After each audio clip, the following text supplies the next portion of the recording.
We work the longest hours in Europe in Britain, you know. I think everybody feels like they're too busy. Give me a kind of, ugh, kind of sound if you feel like you're too busy.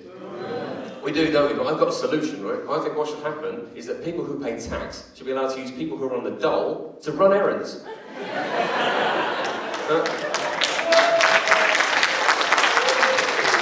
Don't get me wrong, I'm not some sort of right-wing bigot, as many of you appear to be, for agreeing with such a reprehensible idea. It's just I've been on the dole myself. It would have been nice to have something to do, you know? There's something you like about the dole, but the hours are great.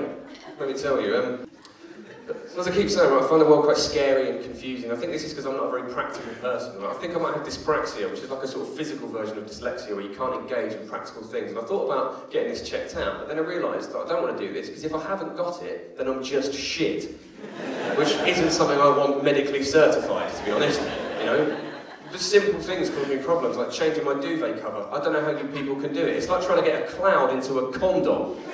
Infuriating.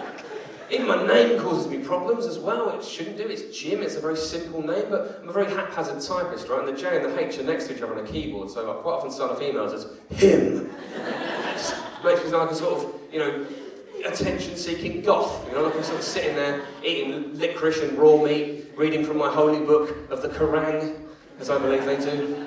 Give me a cheer if you enjoy moaning. Yeah. We love it, don't we? We're brilliant at it in this country. We should be proud of it because it's part of our national identity, right? And that's important to any country. You can see that if a country's good at something or exporting something, they'll leave their name in it forevermore. So like French windows, Scotch eggs, pole dancing, you know. I can get away with saying that because I'm actually half, well, racist. It's on my dad's side, so cheers, Dadolf. I'm actually a self-hating half racist, which I think makes it alright. You know, I do waste a lot of time on hating stupid stuff, like I don't like going upstairs. It's boring, isn't it? I mean, look at that. I'm going to have to go up there in a minute. Not looking forward to that. Don't like other people's showers and how incomprehensible they are. Just want it to be warm. I don't want to have to solve some sort of plastic riddle for that to happen. Why does red mean cold in so many people's showers? It infuriates me. Staying in the bathroom, I don't like Lynx because it smells like bullying. You know, people always say that bullies are essentially cowards, right? And I think I must have been unlucky because the ones at my school were really quite aggressive. You know, they bully you, and if you didn't enjoy it, they'd have a go at you about that for not joining in with the banter, and essentially bully you for not enjoying being bullied. They're very, very creative, to the point that they actually used to call all the ginger kids what's-it goblins. So there's an artistry to that, you know. I was thinking, right, the Chinese use the same word for crisis that they use for opportunity, right? And this got me thinking that is fucking stupid.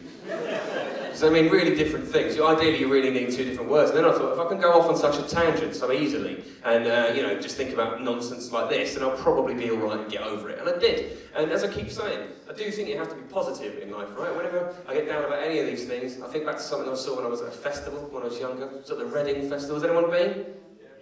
I was there. I was rebelling. Mostly against hygiene and personal space, it turns out, in the long run. But the police were there, driving around the campsites as they do, and there were these kids who had stereos, and they were following the police, playing the theme tune to The Bill.